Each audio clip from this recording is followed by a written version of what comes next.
Hello, and welcome to my Modlist showcase, where I give an overview and opinion on Modlists to help find the right one for you. This time, we're looking at SLIDIKINS Strenuous Skyrim, created by, Slidikin, and released for Skyrim Special Edition. The version I've been playing on is version 4.18.0.5, and released on the 4th of September 2023, and you can check on the list Discord linked below for any changes and updates. As for what this list is, the description reads, SLIDIKINS Strenuous Skyrim is an extension of the Phoenix Flavor Modlist. As implied by its name, it's a more challenging approach, featuring survival mode, a reduced HUD, and a harsher economy, among other changes.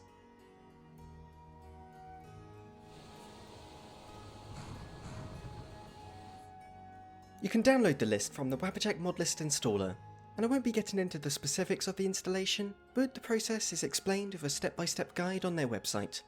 And you can also watch my Wabberjack explanation guide video if you want to know the basics. With around 1,500 mods, the install totals to just over 100 GB, and after it's installed you can select between the default or performance profiles in the mod manager, and get playing right away with all the mods already configured.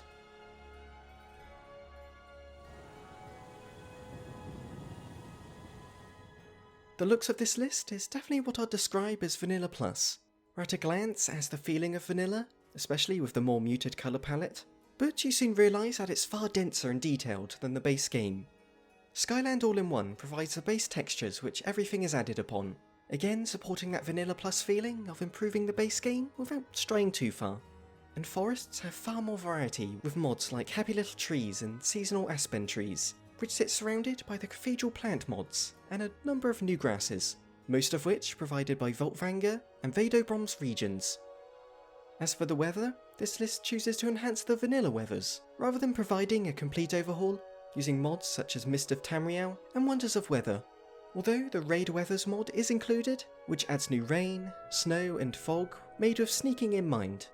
While it's far more complex than this, it basically makes the visibility as accurate as possible, so what you can and cannot see is exactly the same for the NPCs and their sneak detection. So no more being spotted in thick fog and wondering how they saw you. And this is made all the better with the Lux series of lighting mods, which remain among the most impressive and accurate lighting mods to date. As for the EMB, this list uses the vanilla EMB too. It doesn't lean into the fantasy vibrancy or bleak visuals, it's just a good middle ground keeping to the vanilla aesthetic. And while it is performance friendly, that doesn't mean it doesn't have all the latest EMB effects, as it's still a pretty modern EMB with up-to-date lighting in things such as parallax.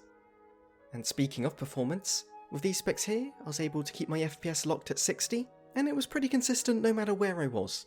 The only times it dipped was in the dense areas with lots of foliage, as the grass mods being used are pretty taxing. But if performance is a problem for you, there is a performance profile available. So in this taxing area around Falkreath, you can see the gain the performance mode provided. When it comes to bugs and stability, this is easily one of the most stable lists I've ever played, despite having over 1,000 mods. But it's not surprising, as this list has been around for years, and it still gets frequently updated to this day. And finally, this list includes one of my favourite mods that few people use because it's such a pain to get working well. It's Seasons of Skyrim. So as the months change in game, so will the landscape. And I will never get tired in seeing Skyrim coated in snow during the winter and then melting away for spring. It's just so satisfying.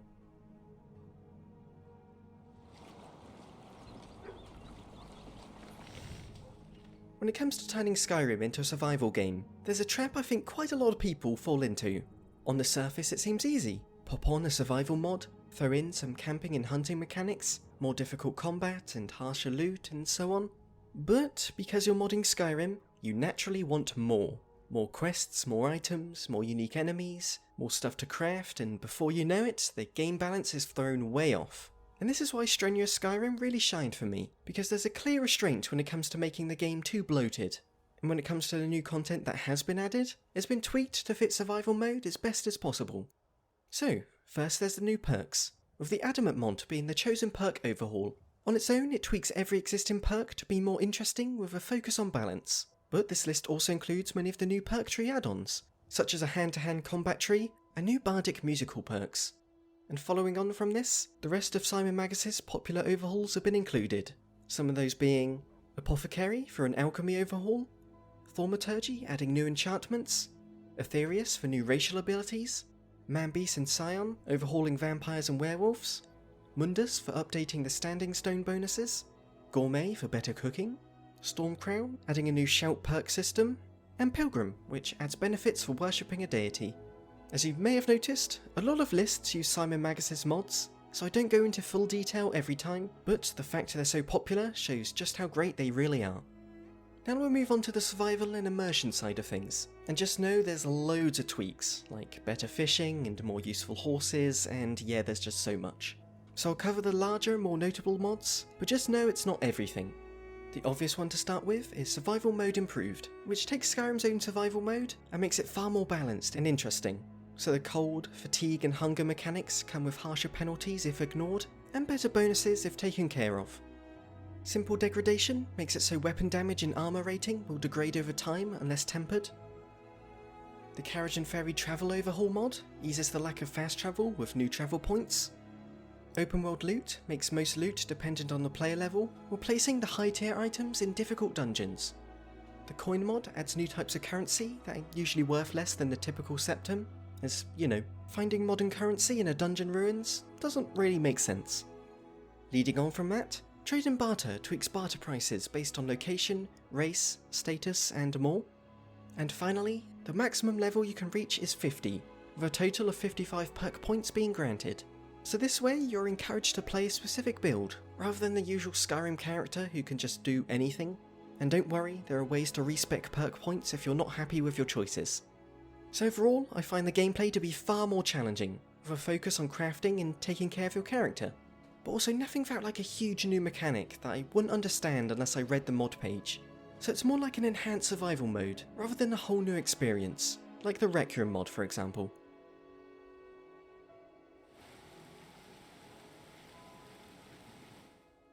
Combat has had a ton of changes, all fitting the survival name. So, first there's Blade and Blunt, which does so much that it would deserve its own video.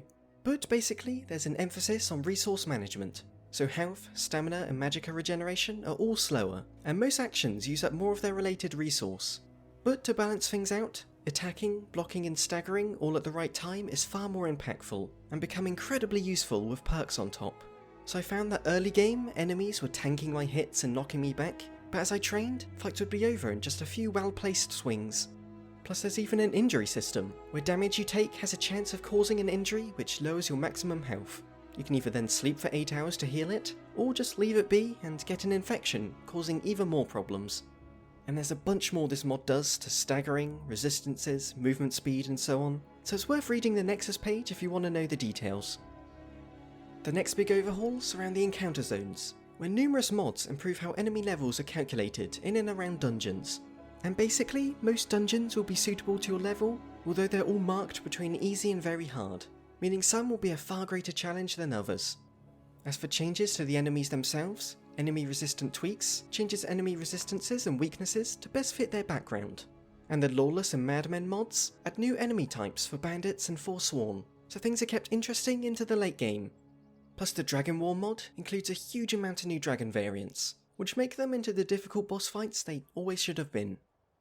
For those who sneak around, realistic AI detection is paired with dynamic weather and time-based detection, making it so NPCs aren't completely oblivious, and the shadows and weather play a big part in how hidden you are. And finally, true directional movement and smooth cam make third-person combat feel more in line with modern RPGs.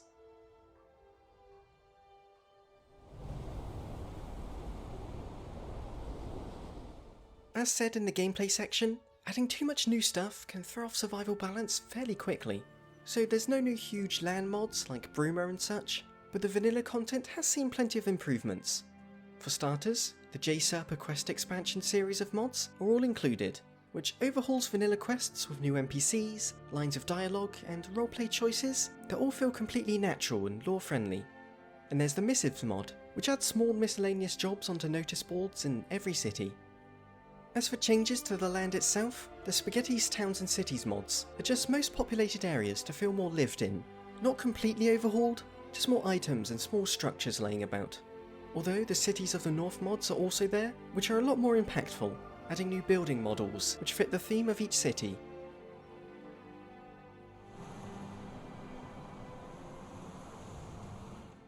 A surprisingly huge amount of new audio has been included, such as audio overhaul for Skyrim, immersive sounds compendium, and region sounds expansion, all of which bringing the landscape to life.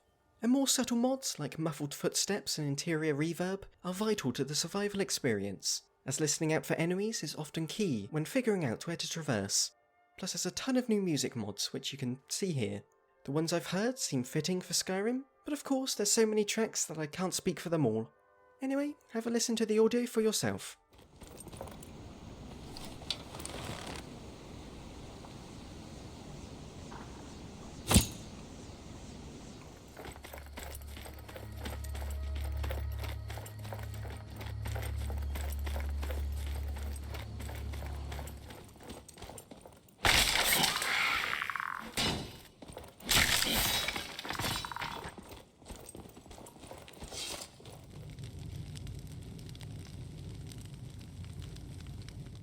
The Armour and Clothing extension is paired with Armour Variants Lite to add a huge amount of variety to the existing outfits, allowing for greater customization while keeping the balance intact. Although there are still a couple new and unique armours, again focusing on balance and lore friendliness. And the same goes for weapons, with the vanilla designs being tweaked, while new weapons like the Lunar Steel and Dawnguard Arsenal are thrown into the mix. As for magic, the Mysticism mod completely overhauls vanilla spells to be more balanced and useful, while adding almost 200 of its own into the mix. And finally, and most importantly, the Sweet Roll Variants mod adds strawberry, chocolate, candy, and vanilla sweet rolls into the world. Glorious.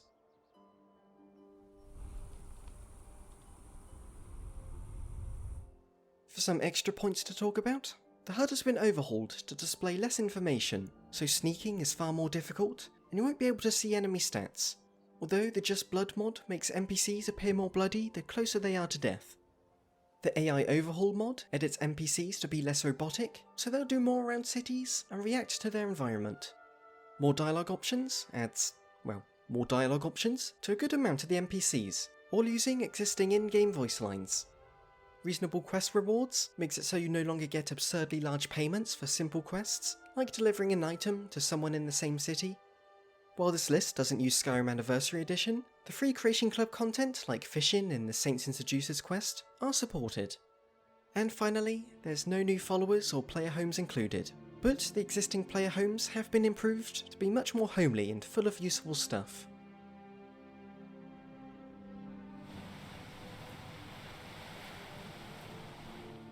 Now for some additions to the list, but first I must stress, any changes you make to the list has nothing to do with the Modlist author. You should only do so if you have an understanding of modding and accept that any consequences are yours to deal with. I repeat this with every Modlist video, and for good reason, because with a list like this, you could easily break the survival balance if you just start throwing extra mods on top. And it's because of this that it's difficult for me to recommend any. If you're willing to find the patches, you could add some new followers like Inigo, but be aware that this list makes followers use ammo and have a need to be revived when downed in a fight, so make sure they're compatible with that. And it goes without saying that if you want new weapons and armour, just use something that isn't too overpowered, as it would defeat the whole point of this list, and make sure the clothing is recognised by survival mode. It's also worth noting that if you're not a fan of the dialogue camera like me, you can switch off the improved alternate conversation camera in the mod menu. Plus there are a few optional mods, including some graphics options and Nordic UI. Finally, for the EMB, it seems like the numerous lighting and sneaking mods have been selected to work best with the default EMB, so I wouldn't swap it out personally, although you can still change the saturation if you really want, and I did turn off the vignette and enabled fake HDR.